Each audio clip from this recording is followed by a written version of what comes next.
messages become clarion.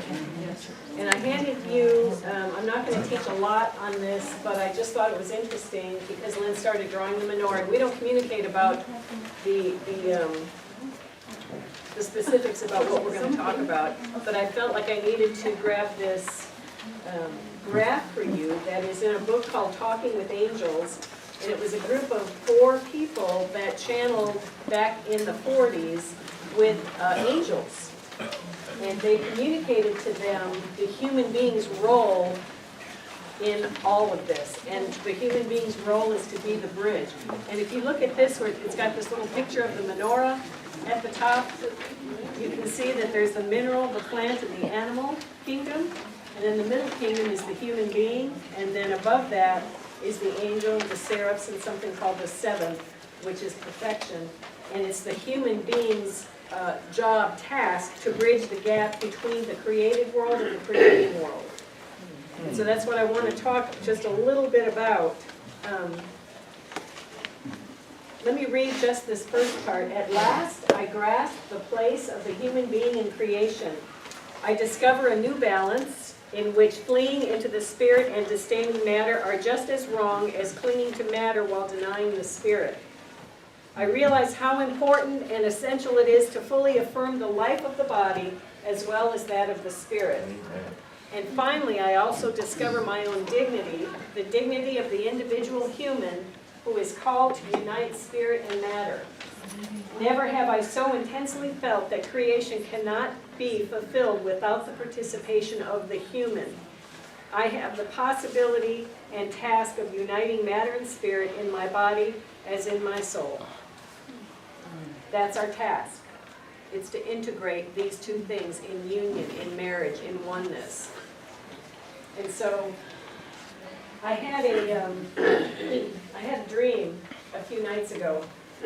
It was before the conference started, and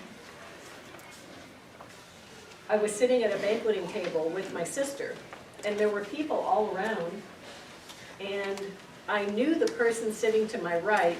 How many of you know Robert Rutherford? Robert Rutherford is an amazing human being with such a unique call on his life.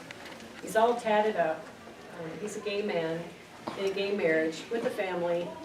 How many kids does he have, biological kids? No, he's got 10, 12, 11 kids from his first marriage. Just biological, 2 adopted. And so, anyway, and again, all tatted up. He's the one that at the conference in Leslie, I think he said the word shit, and they said we couldn't come back because he said that up there. Oh, So you might be banned from there. Barbara, I think that was someone else. No, it was him. And so what he did was he took up a $10 bill, and he crumpled it up, and he spit on it, he threw it on the ground, he stomped on it, and basically said, you can treat yourself like S-H-I-T, and other people can treat you like shit. But at the end of the day, he picked it up and he unfolded it and said, it's still a $10 bill. But anyway, he also sang a song called, he would get up to the piano, and he has this repertoire of singing all these old gospel songs, but with a different twist. And so he got up there and he started playing the piano just beautifully. And this is during intermission while everyone is mingling around and beginning to get their seats again. And he sings, he's got a tenth of the world in his hand. So anyway, he's really a forerunner, amazing man from a completely different vibration than where we are from.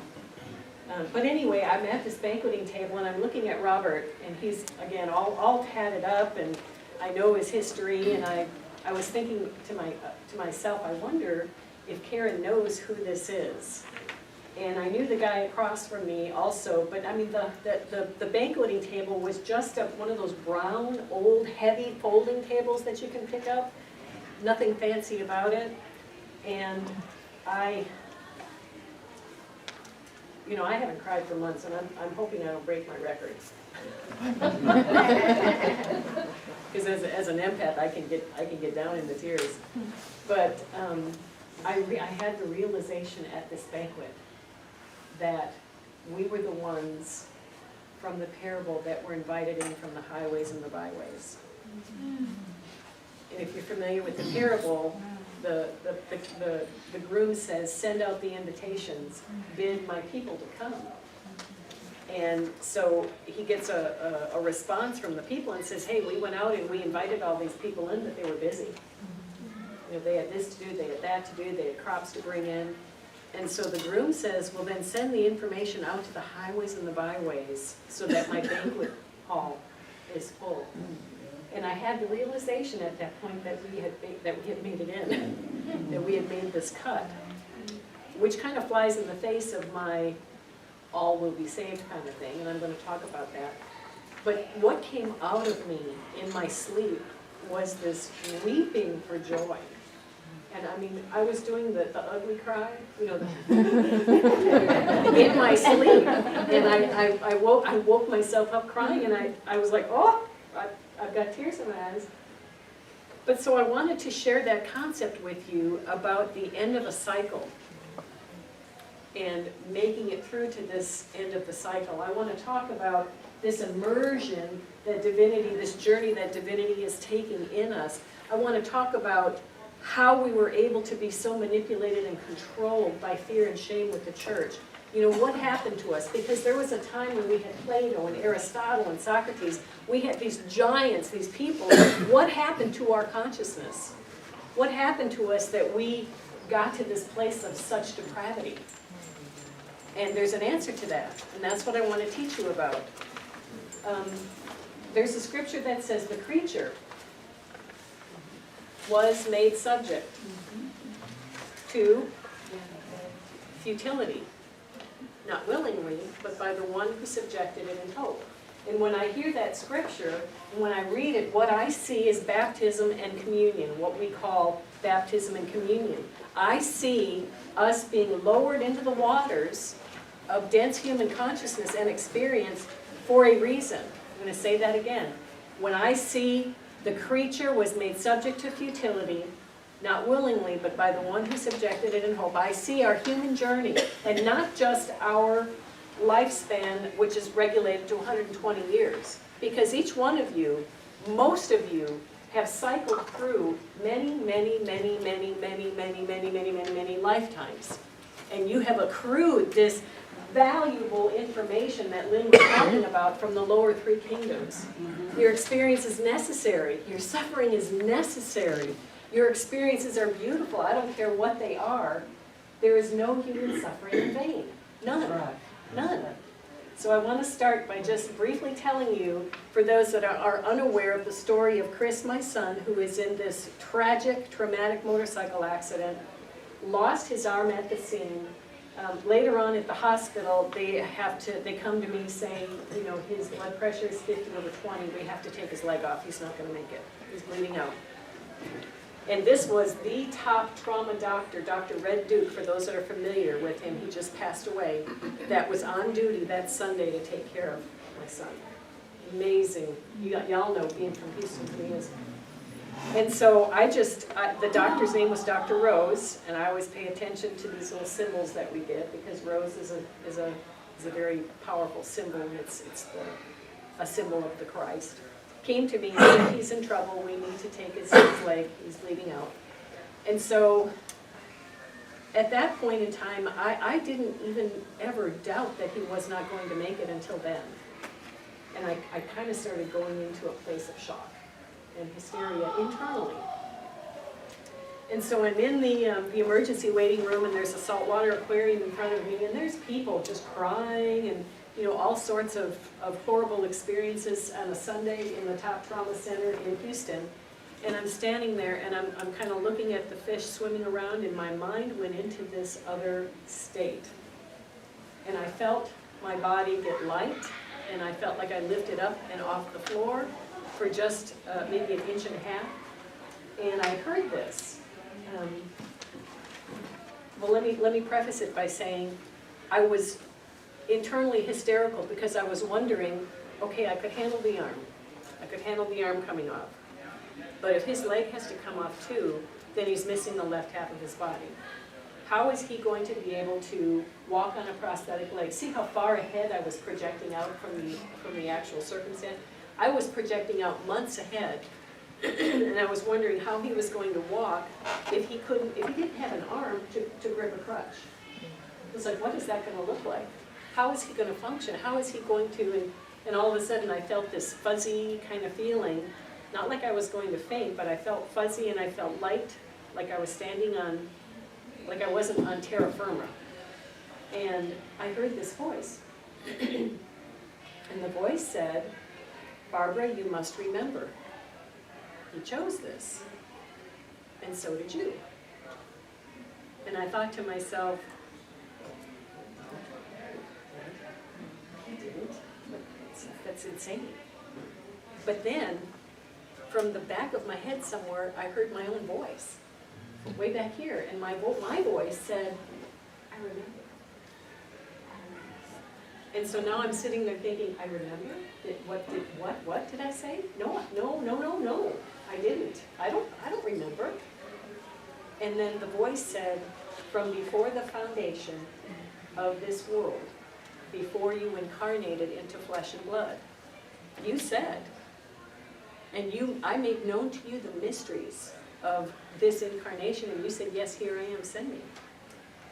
And I thought, no, we don't make those types of choices. We can't. And again, it told me that you're not a human being, you're not thinking with the tree that discerns right from wrong, light from dark. All you see is purpose. And I was like, but why the suffering? Why do people, this is a horrible event that's happened to him. He'll suffer. He'll struggle. And then the voice said to me, there is no human suffering in vain.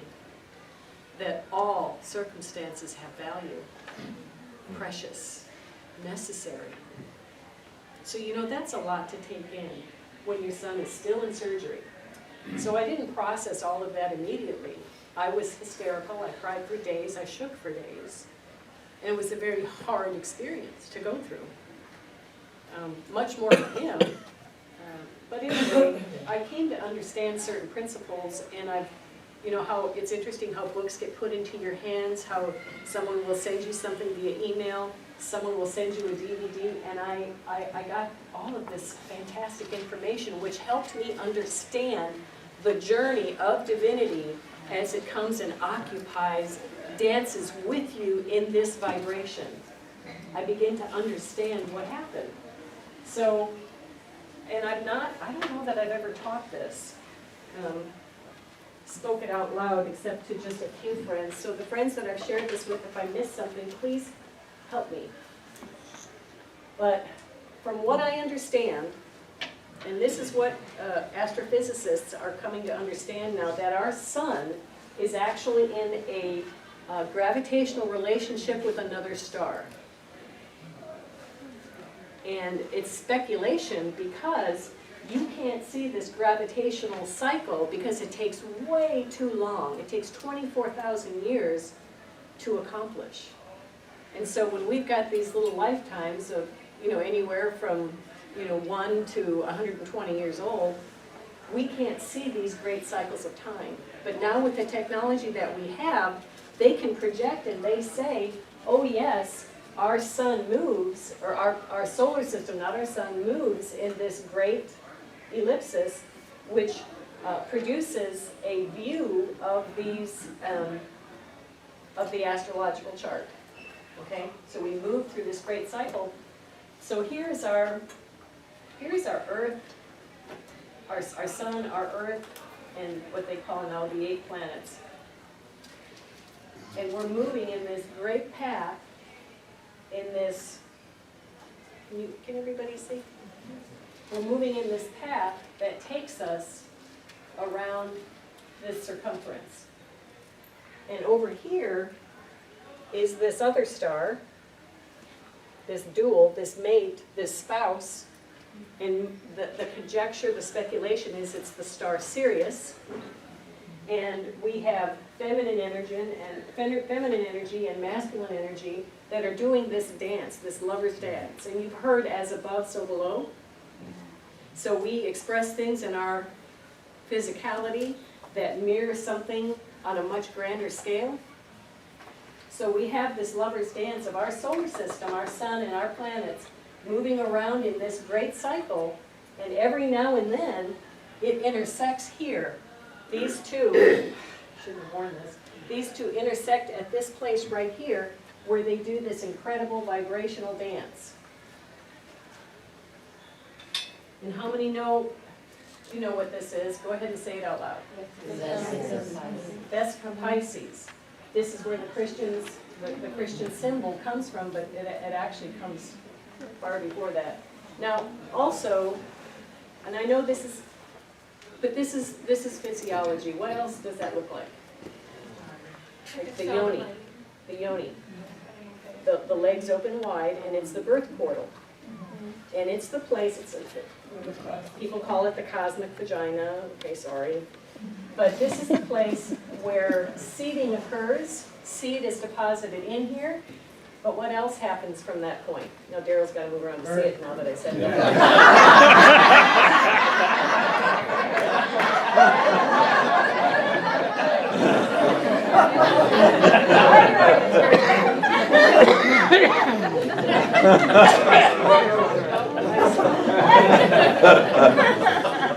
So this is the place where seed goes in and something comes out.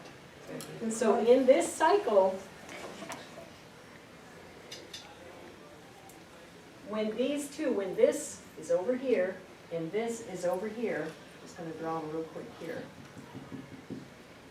This is the place of copulation with these energies, and they produce a being that is very, very far advanced. This energy is what supplies our spiritual man. This energy is what supplies our biological man. So when we are so close and we are in this Vesica Pisces period, there is copulation that takes place and something shoots out of that portal, and this is the God-man that now comes out of the portal. And this is called the Golden Age. Great year. And this whole cycle is right, Terry, it's called the Great Year. It takes 24,000 years to complete. So when this consciousness begins this journey, it begins a journey that is being immersed, baptized, swallowed up into a place of mortality. But you don't get to the place of the Dark Ages, which is over here, where lifespan is only 23 years long. There's no intuitive functioning over here because we are so far apart at that point in our dance from the lover. So this is a golden age. We're immortal at this point. We don't die. We live forever. But what happens is the creature was made subject to futility. Not willingly, but by the one who subjected it in hope and wanted to experience all things light and dark. So what happens then is we go from this golden age over here to the silver age.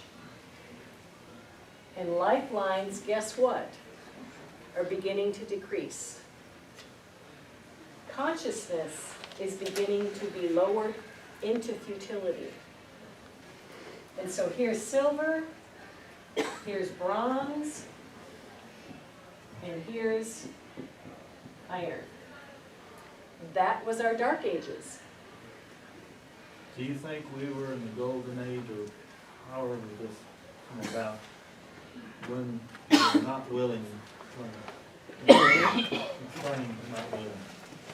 Well, it's something that the human part of us, the physical, biological part of us did not choose. The part of us that's divine said, let's go. All right, but something talked us into it. Well, maybe it was the agreement that chose this. Because I found a story that it just seems like it's where Naaman had leprosy, and so Elisha told him to go dip yourself 7 times. He said, "What? How stupid is this?" And so his officer said, "You have to ask something hard. Just go do it. You know what the 7 times are? Seriously? We actually go through this cycle 6 times. We incarnate, we go through cycles of 6 24,000-year cycles. 6 times 24,000 is what? A lot.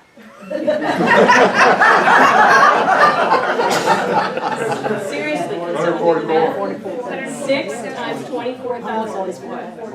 It's 144,000. So go dip yourself in the water 7 times. This is what it is. On the 7th time, you rest. And it's the place of completion and perfection of the God-man who has had his senses fully exercised in the place of duality, of suffering.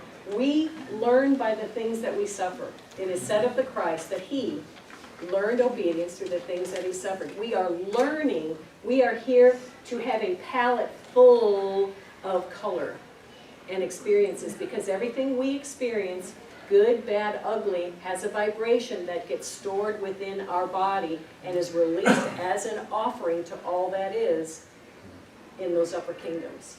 Okay? So here we are, golden, silver, bronze, iron, and at this point, this is the place that I believe is the place of weeping and gnashing of teeth.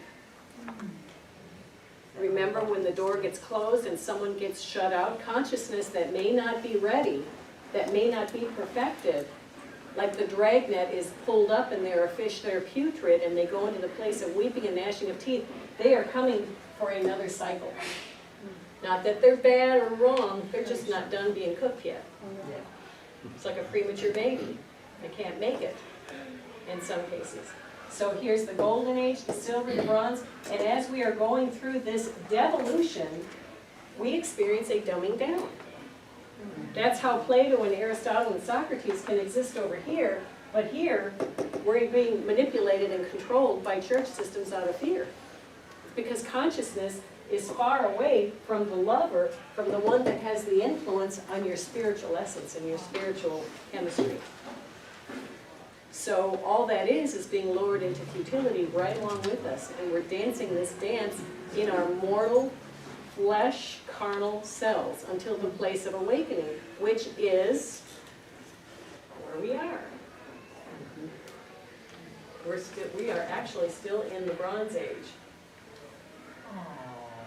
No, it's not. It's okay. It's not a bad thing, because this is what I think happens. Remember the scripture that says, had times not been cut short. I believe that times are being cut short, and if you remember what Lyle said the other day about that logarithmic progression, when consciousness reaches a place of a tipping point, all of a sudden it dramatically changes, it shifts direction. I think what we have right here, and this is silver and then gold. How many of you are familiar with the alchemic process of turning base metal into gold? I wish I were. Had times not been cut short. Had times not been cut short. I believe that we're having the opportunity in consciousness, and I believe that we're in the 6th day of this 24,000-year cycle, that we have the opportunity to turn base metal into gold. Oh. You know, there are times when a woman is fully gestated, but it's not 9 months. There are times when it's just time to drop the baby. And so what I feel happens in this great cycle of time, again, 24,000 years, is that all that is lowers itself into our vibration and has this wonderful experience of being human with us. Not for nothing, but to accrue offerings of valuable human experiences for the purposes of cultivating energy from your chakras. Because energy from your chakras is highly creative. And when the helpmate is able to focus your thought coupled with that currency, you create reality. Do you follow what I'm saying? And so here we are banging it out. And we go through multiple lifetimes in all different settings. That's why some of you feel really attached to some things that happen here and you know, whatever. It's because we experience as much as we can. Most of the time we leave this earth plane and we say, when can I go back? And we come and we begin to accrue all of this valuable currency for the purposes of transitioning into the age to come, which is upon us, to be at the point of being a conscious co-creator of realities. God in you, Christ in you, the hope of glory, the hope of glorification, of filling the universe, the multiverse, with stuff, with matter, with material, with things that don't rot, rust, mildew, decay, disintegrate. Because right now we have a time limit.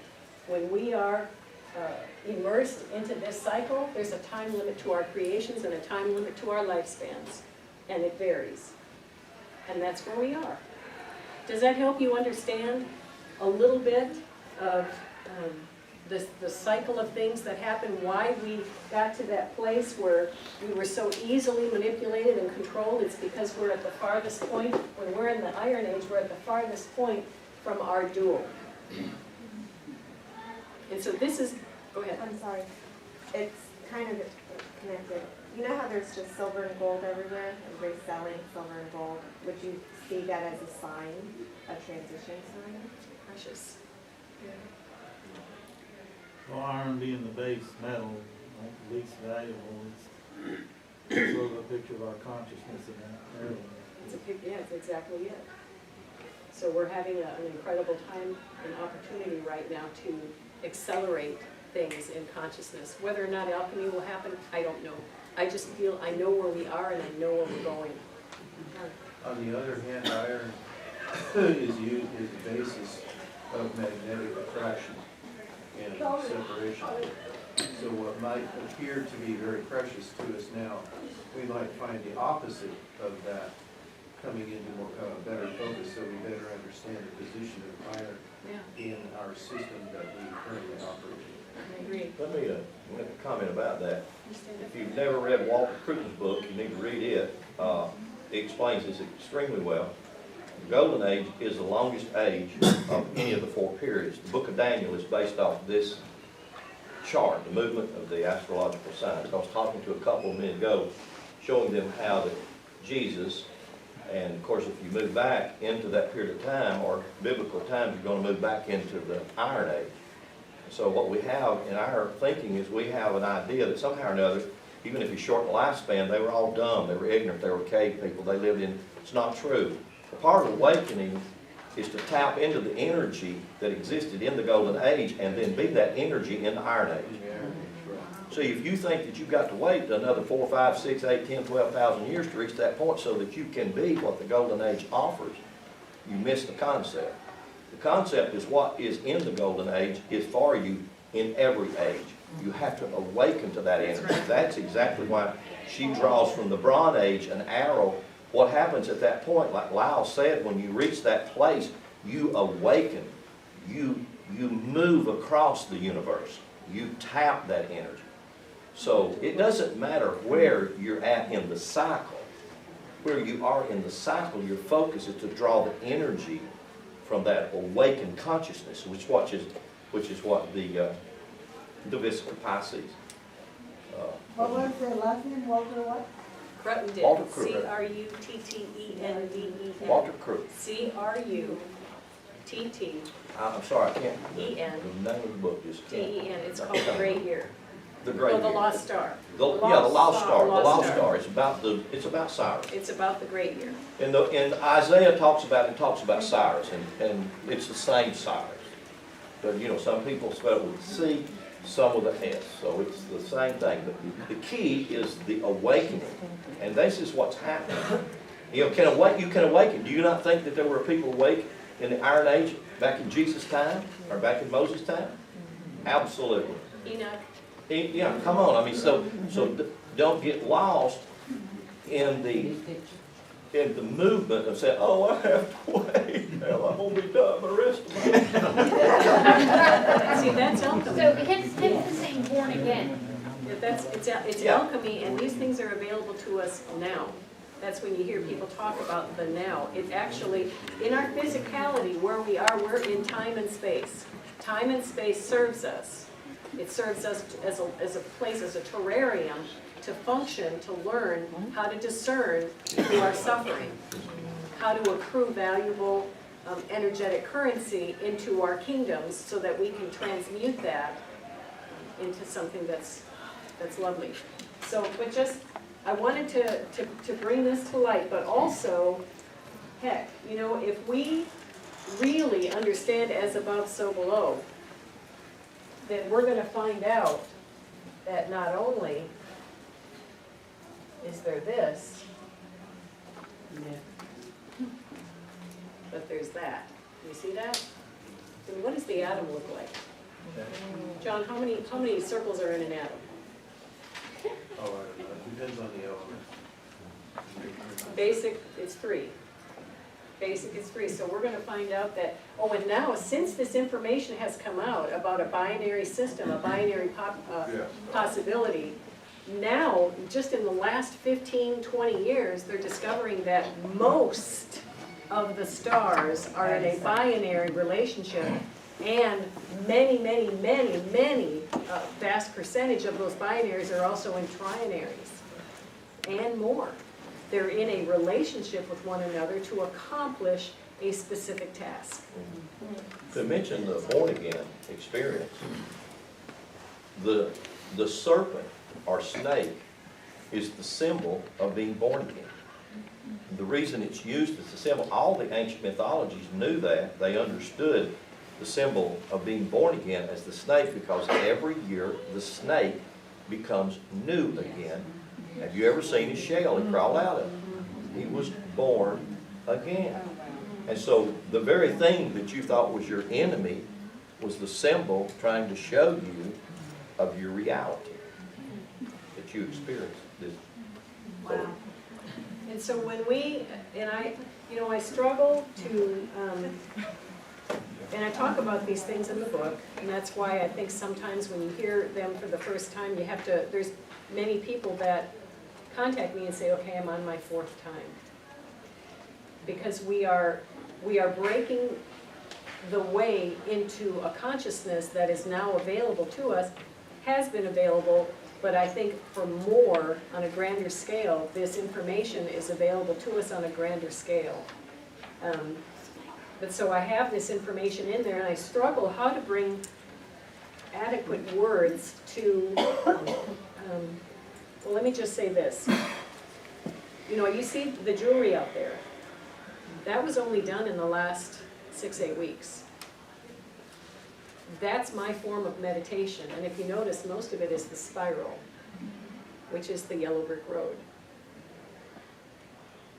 And so this spiral, this thing that I keep on seeing, I had to take time and get still, and that's my form of meditation, to bend metal and to make things. And I see these spirals, and I know that something is happening in consciousness, and I'm distilling the information that is incoming when I'm still, and it's coming out as best as I can. I'm distilling it in the language that I have available to me, to this limited, you know, high school education. I mean, I struggle sometimes to bring the concepts forward, but the process of distillation is actually what's happening. So when you need to find that place of meditation. For me, I cannot sit still long enough. My husband says I have a spring in my butt. I sit down and I get up. I sit down and I get up.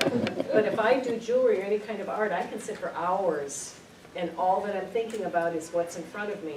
And what happens is the train of Barbara's consciousness slows down enough so that whatever's on the platform can hop on. So this information is coming to us in many different forms. So whatever way you can find stillness or creativity, do that.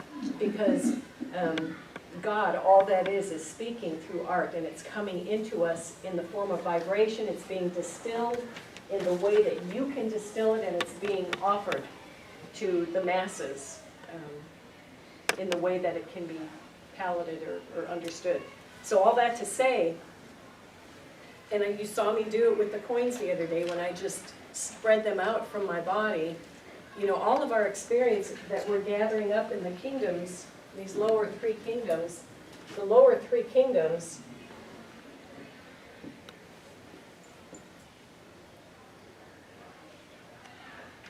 this is what creates the material world. That's the mineral, plant, and animal. That's what creates the material world. So, you know, the vastness of what's out in our universe, and now the speculation that there's multiple and parallel universes out there, and do you get an idea of how small we are here and yet how unique we are? This is the place of learning. We are learning because we feel pain and we feel joy. And through that pain and that joy, we are learning to accrue valuable emotional experiences.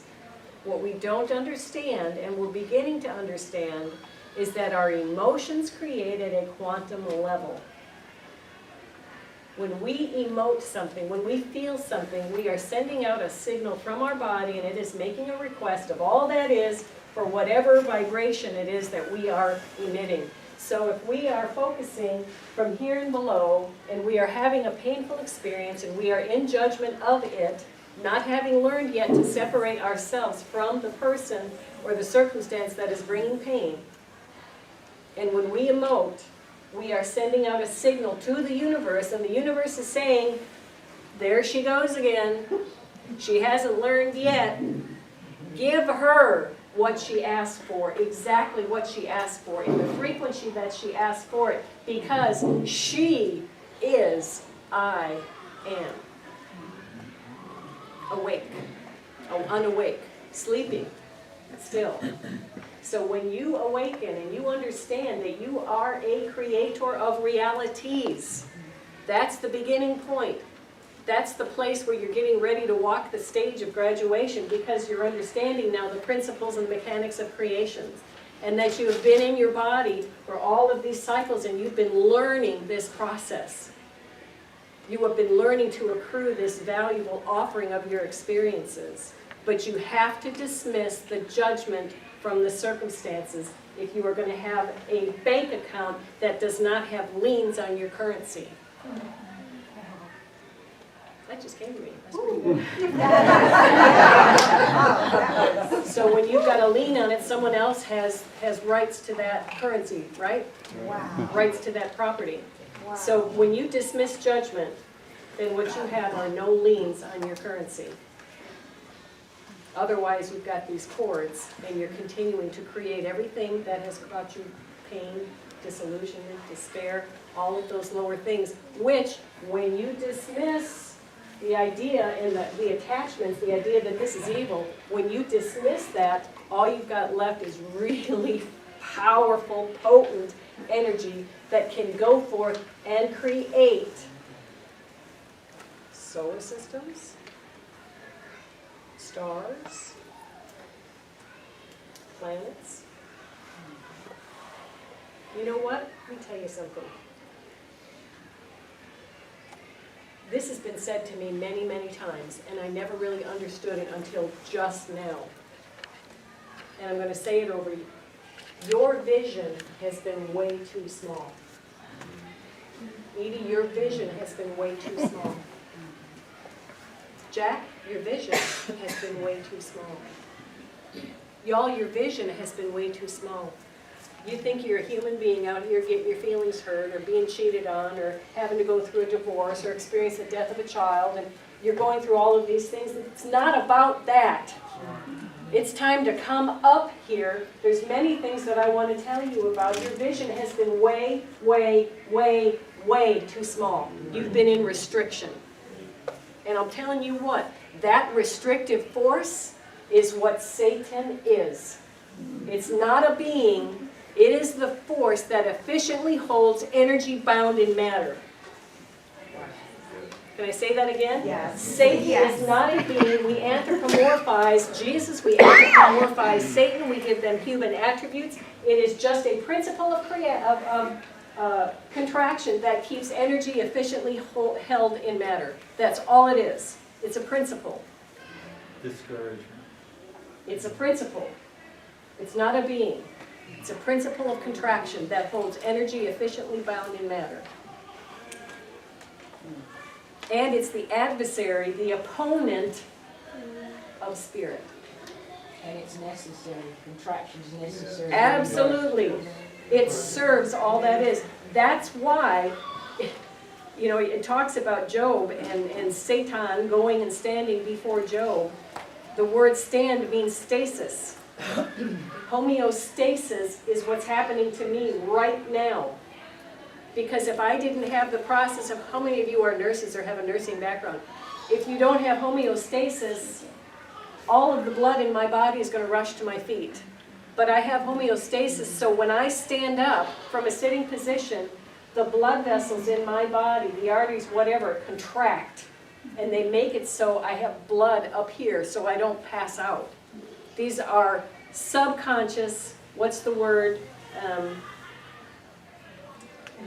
Autonomic systems, and guess who's in charge of those autonomic systems? Who's in charge of gravity? Or what is in charge of gravity? What is in charge of our physics laws? What's in charge of all this but the God of this world? It's the principle of energy that can hold energy sufficiently bound in matter. That's the great adversary, but helpmate of the Spirit. Yes. And it's here for you. This is your classroom. This is what you signed up for. Energy beings from all over the multiverse said, I want to be human. I want to experience it. I want to know what it's like to be in a body. I want to know what it's like to feel pain, to feel joy. I want to know what it's like. I want to. Beings from all over the multiverse petition for the right, the honor, the opportunity to be here right now in this time. So if you wonder if you're out of this world, or you look at your wife and you think she's a little crazy, well, she's not from this vibration, and neither are you. Now, your biological DNA may say you're from here, but the energy that animates your body is not. You are here learning. You are here learning how to be human, and you are learning how to be divine. You are learning how to mingle the two in marriage, and you are producing what is called Christ. Not a being, a verb. It's a powerful story. Your vision has been way too small. You need to blow the doors off of how you think, and you need to expand. And that is easy. Do it with vibration, focusing on things that are joyful, lovely, of a good report, higher energy things. All of these other things that restrict your consciousness organically drop off of you. If I, by the finger of God, cast out demons, then surely you know that next dimension is at hand. With ease, drop off things that have restricted your consciousness in this way, that way, and the other way. If you raise your own energy and your frequency, these things organically drop off. And they actually get changed, their form, and they go into another dimension where they're used in some other capacity, because energy never goes away, it only changes form. Okay.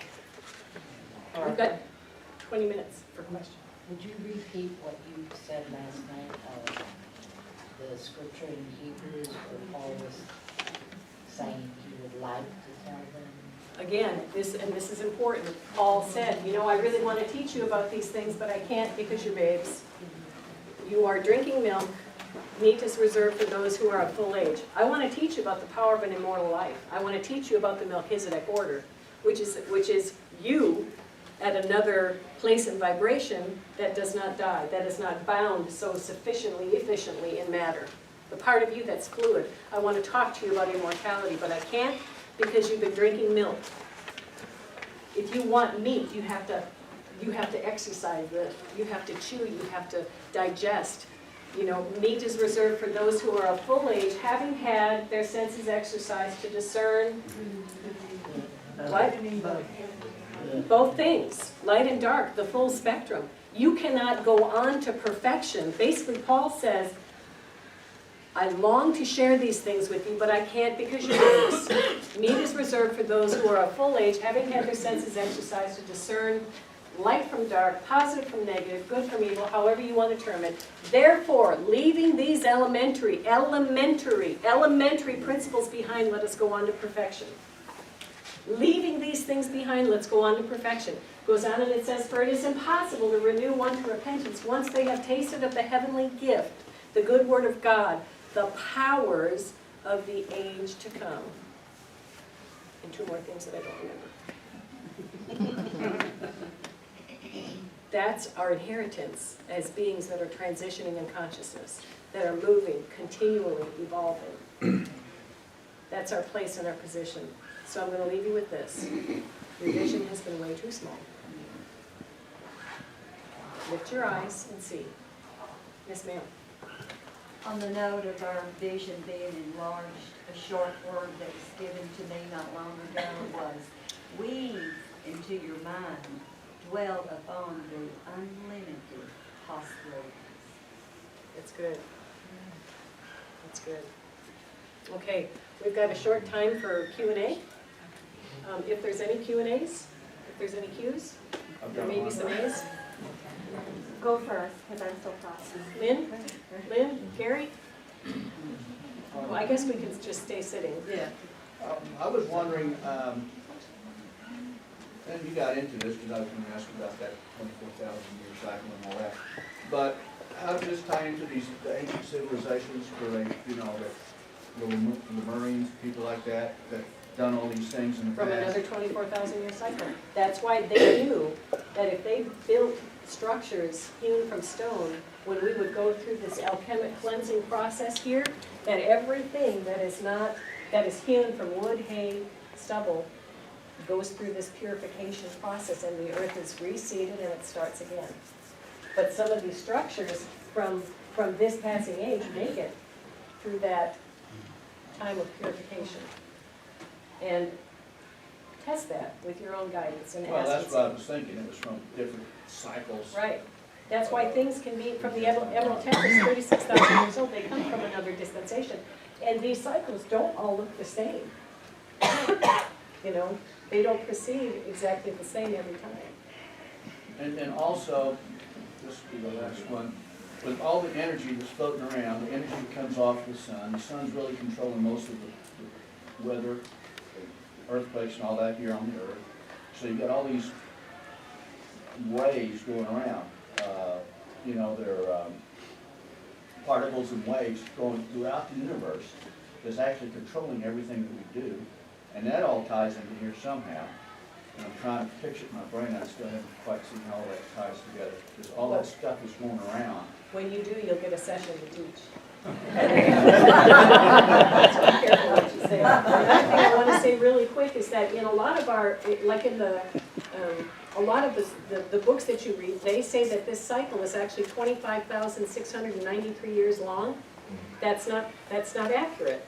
Because what happens is we take this small little piece of time and we multiply it and think that, okay, for some reason it's 25,693 years. But what happens, that's exactly what happens. As these two begin their dance, when they're at this farthest point, it goes like this.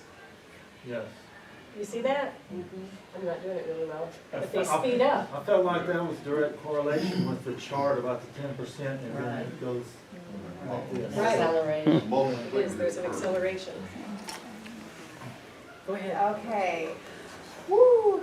Breathe. Okay, first I'll feel led to share this part. Last night when the session started, I kept hearing in my spirit, something old, something new, something borrowed, something blue.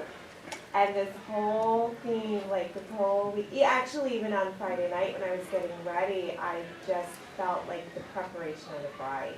And it's been the theme of the whole weekend, and I didn't even think I bought this out for a wedding earlier this year and put it on today, and then, where are you? This song she had playing, it's all about a wedding. I mean, I'm intoxicated with my lover. So it's just so beautiful, and the highways and the byways, like I'm experiencing that. And in all I was wrestling all weekend, and then now it's just culminated. And I know everybody's got different perceptions and experiences, but I'm like, you are a thief in the night. My Jesus is just all over the place, sitting quiet, while everybody's out there fighting over doctrines and this and that. He's just sitting and he's just, that living water's going to every single political, religious, whatever. So I just had to share that, 'cause that's just very powerful cool. for me. Just really quick, you were talking about the judgments and the courts. I've been experiencing some personal things, and I had a question. I feel like I've let go, like I think I've done what I've needed to do to kind of cut some of that. But I guess my question is, what if they haven't consciously done it? Doesn't matter. Can it still, because I'm It just, doesn't matter. We're responsible for our own self, and when they still retain judgment against us, it's their path, it's their school. okay. When you move, see, it's like we become Teflon. When we enter into that place of non-judgment, remember when Jesus said something like, the God of this world has no handle in me? Something like that? We're Teflon. Nothing, the vibration of pain and hurt and all these lower things are incongruent with an ascending frequency of joy and love and appreciation and non-judgment. It can't attach, it's impossible. Unless, so then if it is, it's probably something that I Right. still haven't worked out. Then you're working, Right, yeah, you okay. gotta work through something. But you can just, appreciation is a very high frequency. I can, and it takes practice, because it's like when Avis was talking about riding that bike, you revert back to the old way of doing things. It takes practice, and when we are engaged in a highly volatile emotional situation, it takes practice to continue to focus on things and appreciate the struggle. You see these devastating pictures on the news and hear all these horrific stories, but you know what? Like you heard me say, there's 7.3 billion people that can be human. You're called to be a bridge. You're called to something different. You're called to be something that is not necessarily human. You are called to something divine. You are called to the Melchizedek order to show and to display something within your vibrational makeup that will provide a means of escape, of traverse, of travel for others to follow. You create a vibrational vortex behind you when you begin to walk in peace and love and non-judgment and appreciation. And it's attractive to other energy. Yes. And she said something about cutting things. Sometimes we want to cut away from things and it's premature. That's why we keep doing.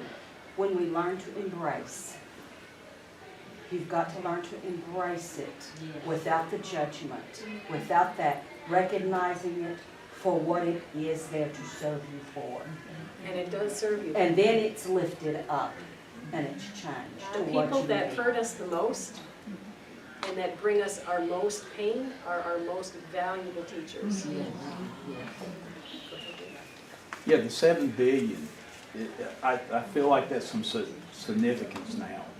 Do you think perhaps that all the souls there are want to be in human form for this change?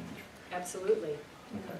Because I believe the earth is very special. I don't think there's another place like it. Now, there may be someday, or at some level of consciousness, but I don't even know how to explain it. I think it's very special. And I like the word virgin in all of our cultural stories, born of a virgin. To me, that speaks that there is not another place ever that has been penetrated by the divine into the material world.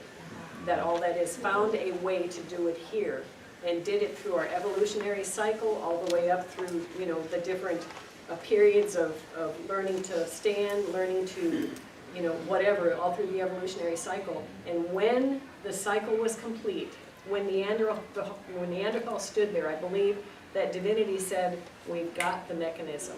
It's ready. It has 10 fingers, 10 toes. It has the capability of doing X, Y, and Z. Let's penetrate here. And so what happened is divinity penetrated that line, and all of a sudden we had Homo erectus, and we're missing a link, or we think we're missing a link, but we're not, because there was nothing there. Divinity penetrated biology and caused a quantum leap in consciousness, and now we had a being that was inspired. It wasn't just biology, it wasn't just instinctual, Now it's a being that has been impregnated with that little itty bitty tiny spark, which grows and gestates and goes through these many cycles over and over again until she comes to full term and she's birthed.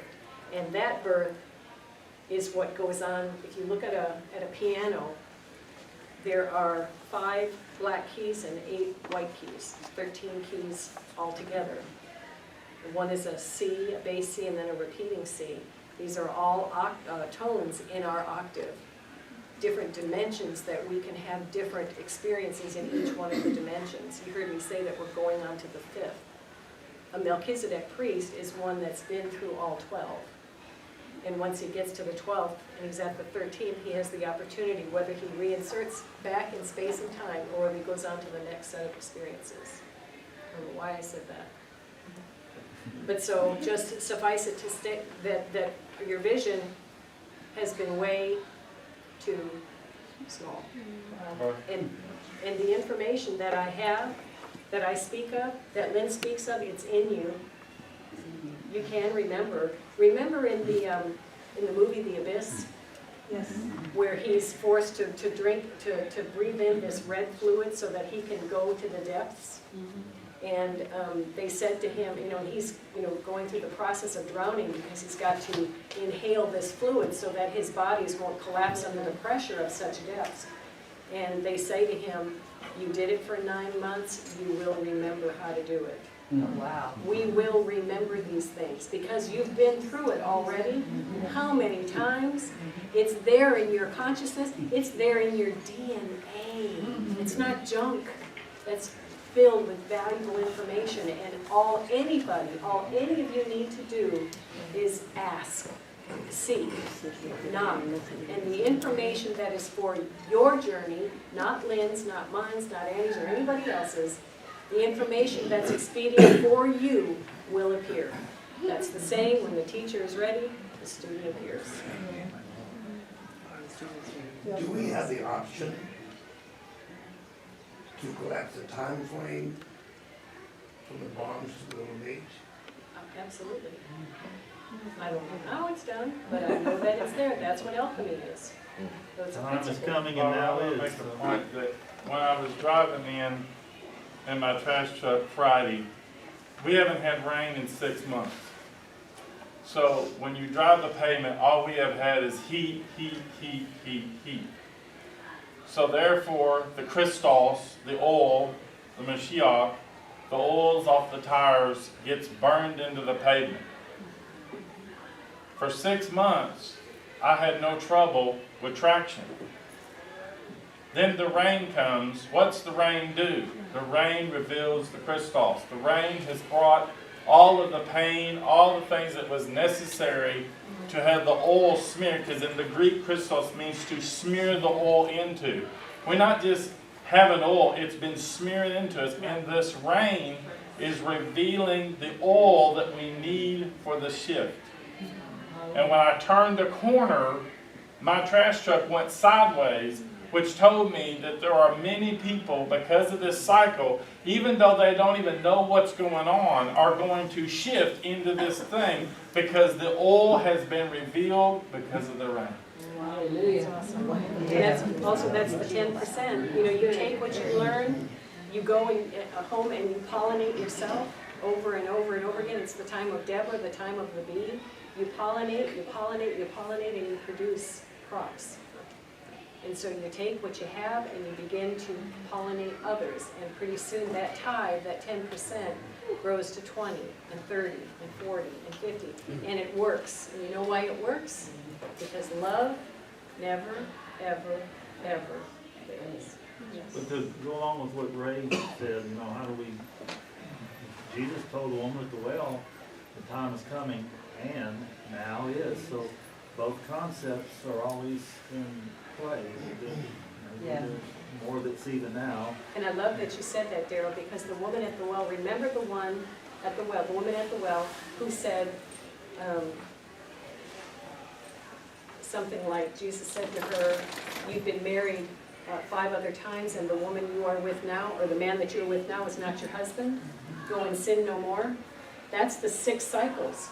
5 and 1 is 6. That's the 6 cycles of the woman that have gone around, and we have joined ourselves to another lover for the purposes of growth. And Jesus announced at that time that this is the end. Go and sin no more. Sin is the atmosphere that is created when you live according to the ego. Everything that you create from here down is mortal and temporal, and he's telling us to go and sin no more. Isn't that powerful? Yes. I just want to throw a couple things out that I'm looking for answers for, and maybe others may also. Okay, one is a dream that I had some time back. I married a man named Levi, and I remember Levi being talked about. You're talking about the order of the house. Yes. And we were sitting on a couch, and I could just feel him next to me, and I remember he was on the left side of me, I held his hand, and he anointed my hand with oil. That's beautiful. So I'm just throwing it out there. It's beautiful. Why? Well, in the Song of Solomon, and we've got to wrap up here in just a few minutes, in the Song of Solomon, in chapter 4 or 5, I believe, they get shut into the wedding chamber, and they consummate their relationship. And it says that she rises up to open to her beloved. He went out into the garden and gathered up all these spices, and he knocks on the door. And she rises up and says, where is my beloved? And she goes to the door, but her beloved has withdrawn himself. And this speaks of some of the cycling that we go through.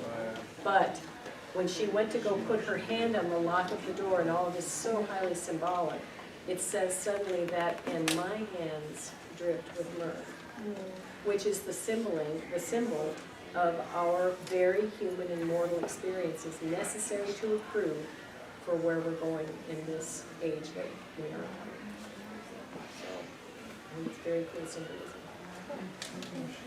Good stuff? Yes. Terry? Let me ask you, does anyone in here experience, so I'll know that I'm not nuts, completely nuts.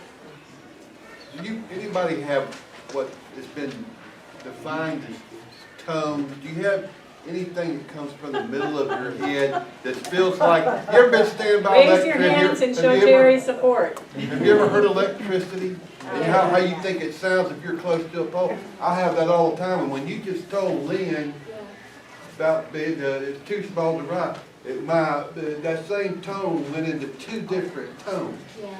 It was double. It was 2 frequencies, like if you were playing 2 notes on a piano. But it's all here, but it's not hearing. It has nothing to do with my hearing. In fact, I'm talking loud right now from it. But hearing tones is very common. It's a very common manifestation for the advancing age.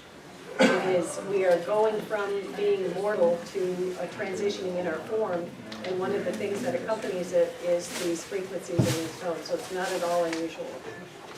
Not at all. I've got one more handout that I want to give you, and then that'll be it. I just don't want to waste my paper.